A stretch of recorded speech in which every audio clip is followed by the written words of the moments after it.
रख लेंगे। आज हम पढ़ने जा रहे हैं मैथ्स, और मैथ्स के अंदर मैं आपको सिखाऊंगी table of large number by trick. मतलब मैं आपको आज सिखाने जा रही हूँ जो बड़ी संख्या होती है उसकी टेबल कैसे बनाई जाती है, क्योंकि छोटी जो संख्याएं होती हैं उसकी टेबल तो आप इजीली से लर्न कर लेते हैं, लेकिन क्या होता है कई बार बड़ी बड़ी संख्याएं आती है और उसकी टेबल हम लर्न नहीं कर पाते हैं। कुछ लोग लर्न कर भी लेते हैं लेकिन अधिकतर लोग को थोड़ी दिक्कत आती है, हम भूल भी जाते हैं। तो उसकी एक ट्रिक है, उस ट्रिक के माध्यम से आप लोग आसानी से टेबल क्रिएट कर सकते हैं। मान लीजिए 23 की टेबल बनानी है। 23 की टेबल बनाने के लिए क्या करना है, पहले आपको एक तरफ 2 और दूसरी तरफ 3 दोनों की टेबल लिख लेनी है।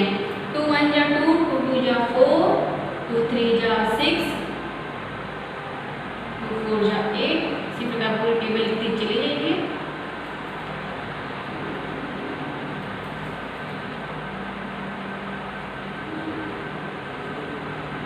की टेबल कंप्लीट हो गई। अब 3 की टेबल लिखिए। 3 1 जा 3, 3 2 जा 6, 3 3 जा 9।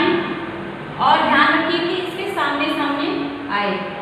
फिर 3 4 जा 12, 3 5 जा 15, फिर इसके बाद 18 इसके सामने लिखिए। 21 24 27 30। जब दोनों की टेबल आप लिख लेंगे इसके बाद आपको क्या करना है, 3 की टेबल पे ध्यान देना है, यानी जो दूसरी जो संख्याएं हैं, यहाँ तो मैंने 3 लिखा है, मतलब 23 का मैं टेबल बना रही हूँ। मान लीजिए अगर आपके पास 54 होता तो 4 की टेबल का ध्यान रखना होता। उसमें जो वंश वाली यानी इकाई के स्थान वाली जो संख्या है उसको हम एज इट इज लिख लेंगे। इकाई के स्थान पे कौन कौन सा लिखे, 3 6 9 2 5 8 1 4 7 0।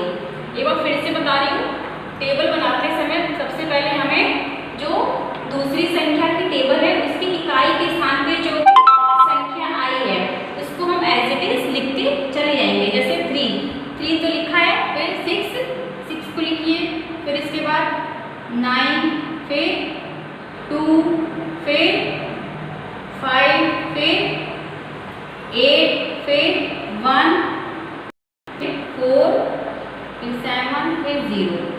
ये इकाई के स्थान वाली यानी वंश वाली संख्याएं आपने यहाँ पे लिख ली। अब क्या करना है, इसके बाद आपको जो टेंस वाली संख्या बची है इसको आपको दूसरी टेबल के साथ ऐड करना है। सबसे पहले आप क्या करेंगे, इसके बीचों बीच एक लाइन खींच लीजिए। लाइन खींच लेंगे तो आपको इजीली पता चल जाएगा कौन संख्या ऐड करनी है। देखिए जैसे दूसरी टेबल के साथ हमें ऐड करने के लिए पता चल रहा है यहाँ पे कोई संख्या नहीं है टेंस में, तो यहाँ पे कुछ ऐड नहीं होगा, और यहाँ पे ऐड का निशान भी आप लगा दीजिए। 4 में कुछ ऐड नहीं होगा तो 4 का 4 रहेगा, और 6 में भी कुछ नहीं है तो 6 का 6 ही रहेगा। 8 में देखिए यहाँ पे टेंस में एक संख्या है 1 है, 8 में 1 यानी 1 ऐड करना है। 8 में 1 ऐड करेंगे तो कितना हो जाएगा, 9। ठीक, फिर अब यहाँ पे 2 संख्या आ गई है, देखिए 10 में 1 ऐड करेंगे। यहाँ पे प्लस का निशान मैं लगा देती हूँ। 8 में 1 ऐड करेंगे 9 आ गया, फिर 10 में 1 ऐड करेंगे 11, फिर इसी प्रकार 12 में 1 ऐड करेंगे 13, 14 में 2 ऐड करेंगे 16, फिर 18, फिर 20।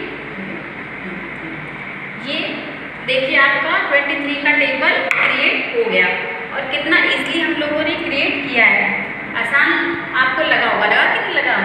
फिर एक बार मैं आपको और समझा देती हूँ कैसे बनानी है टेबल। सबसे पहले आपको जिस भी संख्या की टेबल बनानी है उसको आपको थोड़ा गैप देकर लिख देना है। जैसे यहाँ पे मैंने 23 की टेबल बनानी बताई है, तो आपको पहले 2 और 3 दोनों को गैप देकर लिखना है। फिर इसके बाद 2 की टेबल एक तरफ लिखती चली जानी है, फिर इसके बाद 6 की टेबल लिखते चले जाना है। उसके बाद जब आपकी टेबल कंप्लीट हो जाए तो जो दूसरी संख्या है उसके जो वंश के स्थान वाली संख्याएं हैं यानी इकाई के स्थान वाली जो संख्या है उसको आपको एज इट इज यहाँ पे लिख लेना है। फिर क्या करना है, इस उसके बाद जो दूसरी टेबल की संख्याएं बची हैं उसको आपको पहली ये वाली जो टेबल की संख्या आपने लिख ली है उसकी जो टेंस यानी दहाई के साथ जो संख्या रह गई है उसके साथ ऐड करके यहाँ पे लिखते चले जाना है। 4 यहाँ पे कुछ नहीं है तो 4 का 4 ही रहेगा। 6 यहाँ पे भी कुछ नहीं है तो 6 का 6। 8 + 1 क्योंकि यहाँ पे 1 है 2 लिख लिया था 1 रह गया था 8 में 1 ऐड कर दिया 9 हो गया। फिर यहाँ पे देखिए 1 है 10 में 1 ऐड कर दिया 11 और 12 में 1 ऐड कर लिया 30। फिर